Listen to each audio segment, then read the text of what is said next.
Se já fecharam, voltem a abrir a Bíblia em Colossenses capítulo 3. O nosso tema hoje é o cristão e o pecado. Temos estudado no decorrer de algumas mensagens o que é a igreja. E pensamos numa definição de igreja e trabalhamos juntos essa definição da igreja. O que vem a ser a igreja? A igreja é um organismo vivo onde os eleitos, regenerados, justificados e chamados por Deus congregam. É um lugar onde eles aprendem. É um lugar onde eles preservam os ensinamentos de Jesus Cristo. É um lugar onde eles desenvolvem os seus dons para a edificação de todos e é um lugar onde buscam a santificação. E nós vamos trabalhar, assim como já trabalhamos num estudo anterior, o tema santificação. Por isso, o nosso tema maior é o cristão e o pecado. E esse texto, meus queridos, faz algumas afirmações muito importantes sobre a relação do cristão com o pecado. E quero convidá-los a meditar em 3 destes temas. O primeiro deles, em Cristo, nós estamos mortos para o poder do pecado. E eu quero convidar a sua atenção para um texto correlato a este, Efésios capítulo 2, versículos 1 a 3. Nesse texto o apóstolo Paulo, ele descreve com precisão a vida de todas as pessoas que ainda não tiveram uma experiência salvadora e transformadora com Jesus Cristo. A partir do versículo 1, Efésios capítulo 2, Paulo diz que estes estão mortos em seus delitos e pecados. Estes andam em seus pecados. Afirma ainda que estes seguem o curso deste mundo pecaminoso. Mas o que ainda é pior, estes estão sob o poder do príncipe da potestade do ar, do espírito que atua nos filhos da desobediência. Que estes que não conhecem e não tiveram uma experiência com Jesus Cristo seguem as inclinações da sua carne, fazem a vontade da carne, fazem a vontade dos seus pensamentos e, por fim, vivendo este estilo de vida, são filhos da ira de Deus. Notem, quem não teve uma experiência com Jesus Cristo e não se encontrou com Ele como seu Salvador e Senhor, é descrito desta maneira pelas Sagradas Escrituras. Mas, se você já teve uma experiência com Jesus, já o recebeu como seu Salvador, já o recebeu como seu Senhor, sem dúvida alguma, houve uma transformação maravilhosa. E ainda aos Efésios, Paulo nos diz: Deus, sendo rico em misericórdia, por causa do grande amor com que nos amou, e estando nós mortos em delitos e pecados, nos deu vida juntamente com Cristo, nos salvando pela graça e nos ressuscitando em Jesus. Em Colossenses capítulo 3, o primeiro versículo diz: portanto, fostes ressuscitados juntamente com Cristo. Olhe, sem Cristo você estava morto em seus delitos e pecados. Sem Cristo você estava seguindo um curso de um mundo pecaminoso. Sem Cristo você estava sob o poder do diabo, do príncipe das potestades do ar, do espírito que atua nos filhos da desobediência. Sem Cristo você fazia o que a sua carne desejava e seguia as suas inclinações. Sem Cristo você estava sob a ira de Deus. Mas em Cristo, por causa da misericórdia, do amor e da graça de Deus, Ele nos deu vida. Recebemos vida. E é algo tão dramático, tão poderoso, tão efetivo, que a Bíblia diz: vocês ressuscitaram juntamente com Jesus Cristo. E o que este ato promove em nossa vida? Já estudamos no estudo anterior. Primeiramente, uma mudança de propósito. Se antes nós pensávamos e buscávamos tão somente as coisas da terra, algo mudou nos nossos desejos, ambições. Nós pensamos e buscamos as coisas do alto, ou devemos pensar e buscar as coisas do alto. Há uma mudança de propósito em nossa vida, mas também, meus queridos, diz esse texto que é uma mudança na nossa própria natureza. Por quê? Porque nós morremos em Cristo Jesus para o pecado. Se nós já tivemos uma experiência salvadora e transformadora com Jesus, o pecado não tem, meus queridos. O pecado não pode ter nenhum poder sobre a nossa vida. Diz-nos o versículo 3: porque morrestes e a vossa vida está oculta juntamente com Cristo em Deus. Notem, nós morremos para o poder do pecado. Se antes o pecado tinha poder sobre nós, se antes o pecado nos dominava, se antes o pecado era maior do que nós, se antes nós não tínhamos poder para deixar de viver no pecado, de se envolver com o pecado, se antes nós estávamos contaminados de tal maneira que viver em pecado era o nosso estilo de vida e achávamos que este estilo de vida estava correto, que esse estilo de vida nos traria felicidade e realização, agora as coisas mudaram. Se você tem uma experiência com Jesus, há um antes na sua vida, mas há, sobretudo, um depois, em que você morreu para estas coisas, em que o pecado já não tem poder sobre a sua vida. Nós temos uma dívida agora, não com a nossa carne, não com o diabo, não com o mundo, mas nós temos uma dívida com Deus, com o Espírito Santo que habita em nós. Não somos devedores à carne, ela não tem poder de nos constranger a viver e praticar as suas obras. Pelo contrário, nós somos devedores a Deus, a Cristo, ao Espírito Santo, e então podemos evidenciar o fruto da sua presença em nós. E este primeiro ponto nos leva a algumas conclusões muito lógicas. Primeiro ponto, estamos nós mortos para o poder do pecado. A primeira conclusão é a existência do pecado e do diabo, e estejam certos, o pecado está presente em nossa vida e o diabo está presente no mundo. Mas a presença do pecado na nossa natureza e a presença do diabo no mundo não nos obrigam a pecar. Ninguém diga, olha, fui obrigado porque minha carne é fraca, fui obrigado porque o tentador é astuto, fui obrigado porque Satanás conseguiu me derrubar. Não somos obrigados a obedecer à nossa carne, a obedecer ao diabo. Se nós pecarmos, meus amados, tendo uma experiência anterior com Cristo como nosso Salvador e Senhor, pecamos por uma escolha deliberada, uma escolha consciente, uma escolha racional. Pecamos porque escolhemos pecar. A segunda conclusão é que não nos sobrevirá tentação sobremodo humana. A Bíblia garante que não seremos tentados além das nossas forças, e que Deus em Cristo Jesus nos socorrerá em nossas tentações, dando-nos poder para vencê-las. Não estamos sozinhos nesta luta, temos um poder sobrenatural agindo conosco, e temos a mediação e o socorro do nosso Senhor e Salvador Jesus.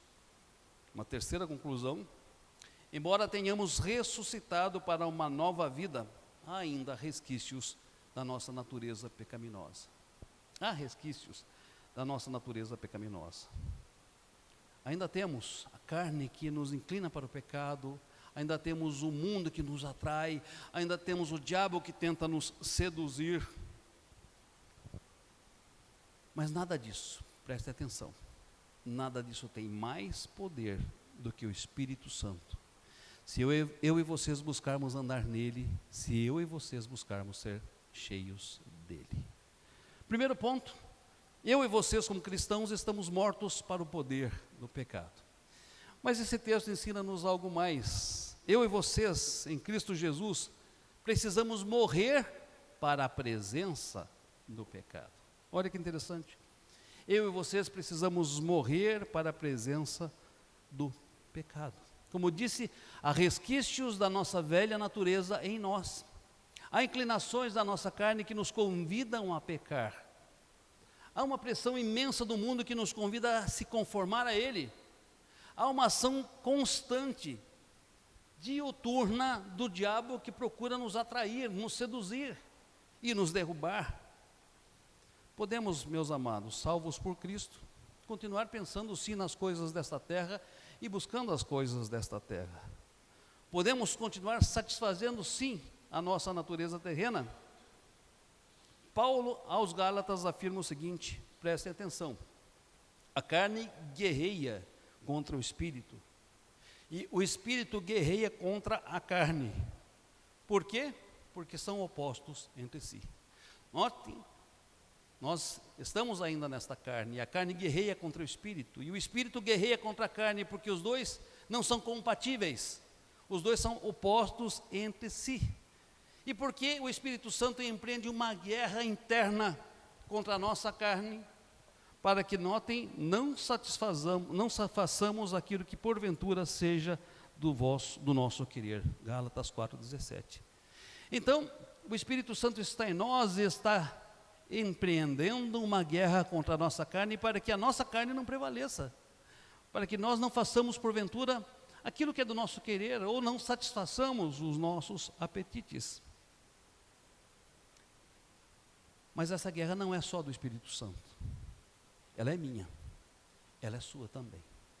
Tanto é que esse texto traz-nos duas exortações muito claras do apóstolo Paulo da nossa relação com o pecado. A primeira delas é: fazei morrer a vossa natureza terrena. Colossenses capítulo 3, versículo 5. Fazei morrer a vossa natureza terrena. E quais são as características da natureza terrena que está presente em nós e que nós devemos fazer morrer?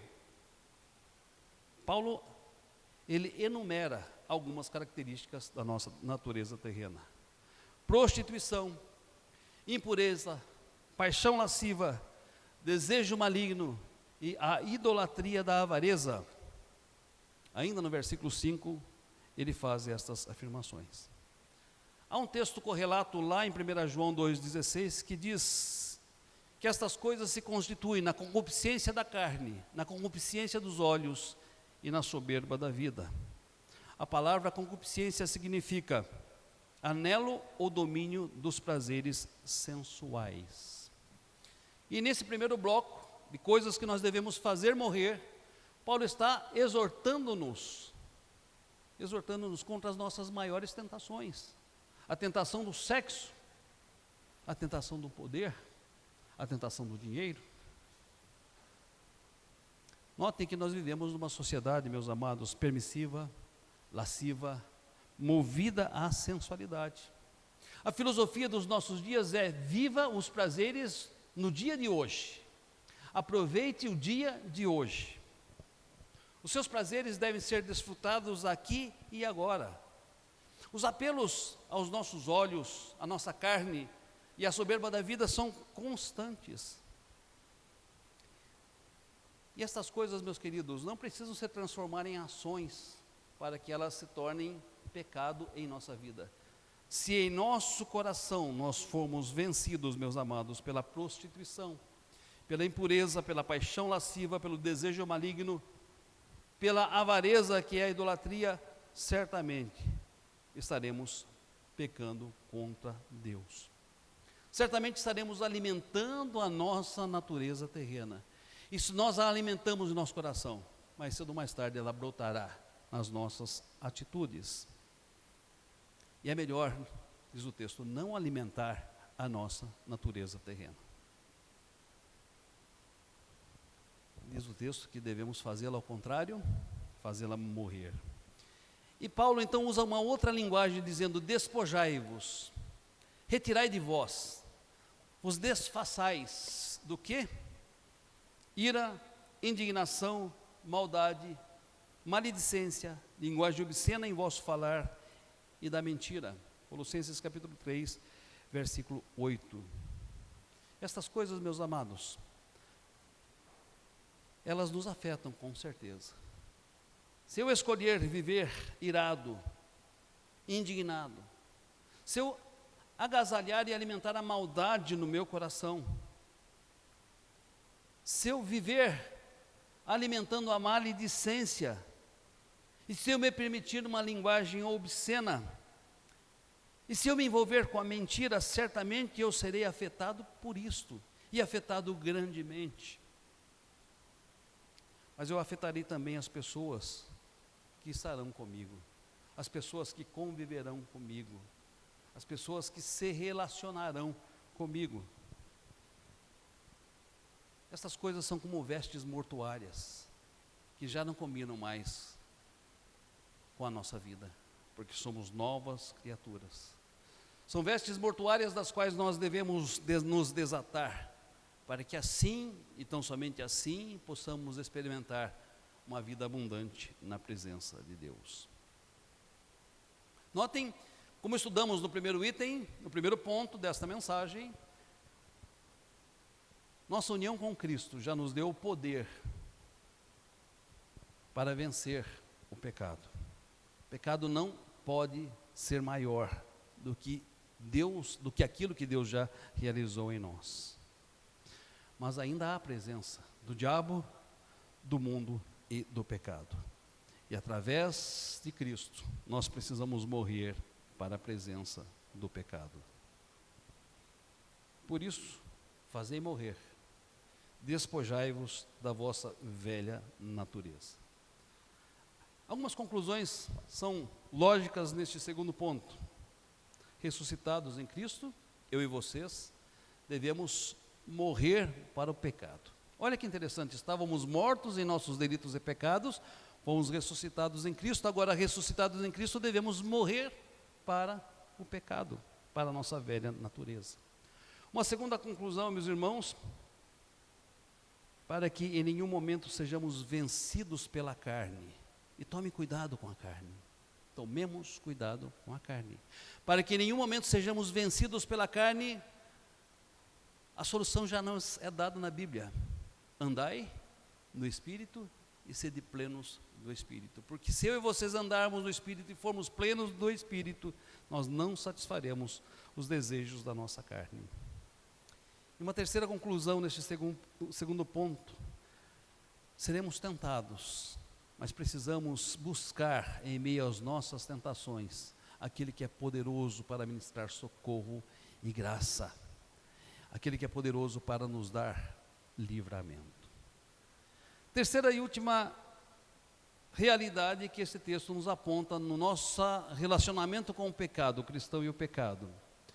Primeiro deles, em Cristo nós somos libertos do poder do pecado. Segundo, através de Cristo nós precisamos morrer para a presença do pecado. E terceiro, com Cristo estaremos mortos para a realidade do pecado.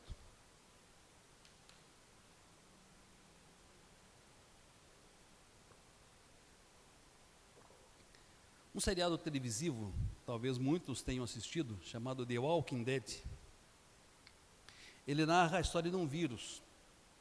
Esse vírus, implicitamente, nesta série, ele é afirmado como tendo sido criado em laboratório. E esse vírus criado em laboratório, ele escapa e contamina as pessoas de modo acidental. Posteriormente, esse vírus é transmitido de pessoa para pessoa, porque os contaminados se tornam carnívoros, e à medida que eles mordem outras pessoas, as outras pessoas são contaminadas por este vírus. E uma vez contaminadas, todos se tornam zumbis. E os zumbis se alimentam de carne humana. Essa série é uma analogia bem interessante, meus amados, é uma figura bem interessante do que o pecado fez na raça humana. Observemos algumas semelhanças. Primeira, o pecado contaminou todas as pessoas indistintamente. A partir do pecado dos nossos primeiros pais, todos nós fomos contaminados indistintamente pelo pecado. A segunda, o pecado passa a controlar a vida daqueles que por ele foram afetados. E por causa dessa contaminação, estas pessoas seguem cegamente o curso desse mundo, o príncipe da potestade do ar, o espírito que atua nos filhos da desobediência, percorrendo cegas, um percurso do qual não conseguem fugir. Terceira semelhança, essas pessoas contaminadas pelo pecado se desumanizam, muitas vezes fazendo escolhas que são nocivas a si mesmas, tornando-se muitas vezes tais quais zumbis, sem vida ou sem qualquer esperança. Quarto, essas pessoas contaminadas pelo pecado se tornam nocivas a outras pessoas, banalizando suas vidas e usando-as como se não tivessem valor. Alguém pode dizer: pastor, o senhor está exagerando. Talvez na sua trajetória antes de conhecer a Cristo as coisas não tenham sido tão intensas assim, tão profundas assim. Talvez a graça de Deus tenha lhe preservado até o dia de você encontrar-se com o Senhor e Salvador Jesus Cristo, a tal ponto de você não ter descido no mais profundo degrau da sua corrupção e da sua degeneração. Mas certamente isto tem acontecido, meus amados. Há poucos dias li o depoimento de um jovem que conhecia a Deus, conhecia o Evangelho, mas viu-se atraído pelo mundo das drogas e desceu até o mais baixo degrau da degradação humana. Estava ele na Cracolândia, vivendo sob o poder do crack. E diz ele que ele ficou mais de 6 meses sem tomar banho. E vivendo assim nas ruas, mais de 6 meses sem tomar banho, o seu corpo fedia. Passou a produzir aqueles micróbios que produzem os corpos quando entram em estado de putrefação, de decomposição. Era asqueroso, cheirava mal, as pessoas não se aproximavam dele. Até que o Espírito Santo tocou em sua mente, tocou no seu coração. Até que o Espírito Santo resgatou e o transformou e fez uma nova criatura em Cristo Jesus. Até que o Espírito Santo pegou aquele zumbi e deu vida novamente. Meus amados, em Cristo Jesus, nós podemos ter a experiência de vencer o poder do pecado, a presença do pecado e todas as suas consequências. Mas diz-nos a Bíblia que a realidade do pecado nós venceremos um dia, quando estivermos com Jesus Cristo. Note que o exemplo que eu citei é um exemplo radical. E como disse, talvez muitos não tenham, antes de conhecer a Jesus, vivido uma experiência assim, mas tanto para uns quanto para outros, só o poder de Deus, através de Jesus Cristo, pode libertar alguém desse vírus mortal que contaminou a humanidade, que é o pecado. Ao contrário da série televisiva, os zumbis contaminados por aquele vírus não tinham salvação, não tinham mudança, não tinham regeneração. Ao contrário do que a série apresentava em Cristo Jesus, meus amados, há salvação, há regeneração, há nova vida, há mudança, há uma nova oportunidade, há uma nova razão para existir. Cristo garante que os que estiverem nele estarão vivos para Deus, mas mortos para o pecado. Que o pecado, embora exista, que o diabo ainda esteja presente, que o mundo ainda pressione, aqueles que são seus não estão obrigados a viver e evidenciar as obras da carne, mas a viver no Espírito e evidenciar o seu fruto. Mas a promessa gloriosa, e nós estamos tratando disso neste terceiro ponto, é que com Cristo, um dia, nós estaremos mortos para a realidade do pecado. Um dia esta guerra entre espírito e carne vai cessar. Um dia esta luta nossa contra o pecado deixará de existir. Por quê? Porque em Cristo Jesus nós temos uma nova vida. E notem, há 2 dimensões dessa nova vida. A primeira dimensão é aquilo que já foi realizado. Cristo nos garante que, ressuscitados em Cristo, temos um novo propósito, buscar e pensar nas coisas lá do alto. Temos uma nova condição, morrer para o pecado, despojar-se dele, e temos possibilidade de viver uma nova vida, permeada pela presença do Espírito e marcada pelo seu fruto. Aquele que experimenta uma vida no Espírito, ele passa por transformações que se evidenciam até no seu semblante. Passa por transformações que se evidenciam nos seus relacionamentos, no seu estilo de vida. Porque o Espírito Santo, meus queridos, ele não é uma presença escondida em nós. O fruto do Espírito se manifesta. E o fruto do Espírito é amor, alegria, paz, longanimidade, benignidade, bondade, fidelidade, mansidão e domínio próprio. É este fruto que tem de transparecer, tem que se evidenciar, precisa ser observado e notório nas nossas vidas, se nós temos uma experiência com o Senhor, se o Espírito Santo está em nós. E essa dimensão já começou, essa dimensão está se realizando, e essa dimensão se concretiza cada dia, quando eu e vocês fazemos morrer a nossa natureza terrena, nos despojamos da nossa natureza terrena e procuramos andar e ser plenos do Espírito Santo. Mas existe uma dimensão não realizada ainda, dimensão esta que nos fará mortos para a realidade do pecado.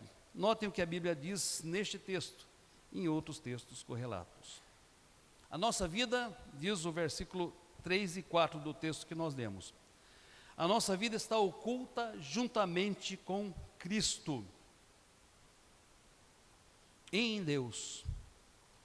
Quando Cristo, que a nossa vida se manifestar, então nós também seremos manifestados com Ele em glória. O que esse texto está afirmando? Que na verdade a nossa natureza final, ela ainda está oculta em Cristo e que um dia se manifestará, e que nesse dia de manifestação nós já não conviveremos com a realidade do pecado. Ele não se fará presente enquanto possibilidade, e ele não se fará presente enquanto consequência. As marcas do pecado já não se farão presentes mais na nossa vida quando estivermos em nossa nova natureza. Louvado seja Deus, porque aguardamos esse dia, esperamos esse dia e caminhamos para esse dia. E o texto correlato, 1 João, capítulo 3, versículos 1 a 3, diz: Vede que grande amor nos tem concedido o Pai, a ponto de sermos chamados filhos de Deus, e, de fato, somos filhos de Deus. Por esta razão o mundo não nos conhece, porquanto não conheceu a Ele. Amados, agora somos filhos de Deus e, notem, ainda não se manifestou o que haveremos de ser. Sabemos que quando Ele se manifestar, seremos semelhantes a Ele, porque havemos de vê-lo como Ele é. Agora, há um detalhe a mais nesse último versículo, notem: e a si mesmo se purifica todo que nele tem esta esperança, como Ele é puro.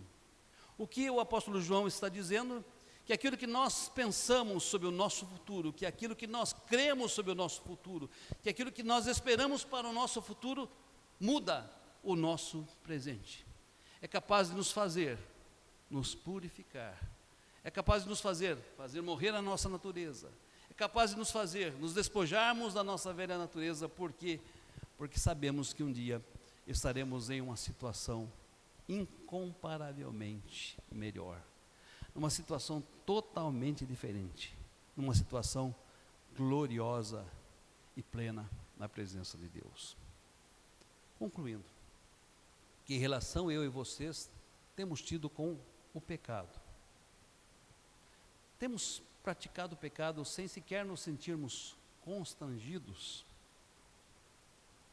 Se dissermos que não temos pecado, nós nos enganamos e fazemos Deus de mentiroso. Porque a Bíblia afirma que todo homem é pecador. Deus afirma que nós muitas vezes podemos cair em pecado. Mas notem, meus queridos, nossa relação com o pecado não pode ser de convivência, de conivência. Nós não podemos nos contentar com um estilo de vida em que nós estejamos andando no pecado. Se pecarmos, diz a Bíblia, nós devemos confessar os nossos pecados e crer naquele que é poderoso para nos purificar dos nossos pecados e iniquidades. Mas o pecado sempre deverá ser um acidente de percurso e não o nosso estilo de vida.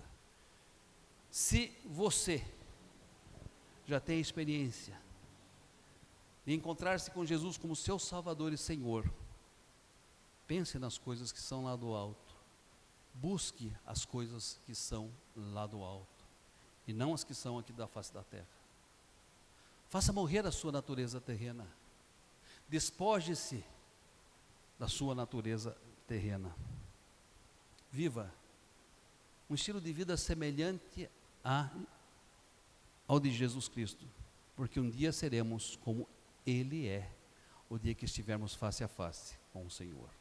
Que esta esperança purifique os nossos corações. Amém.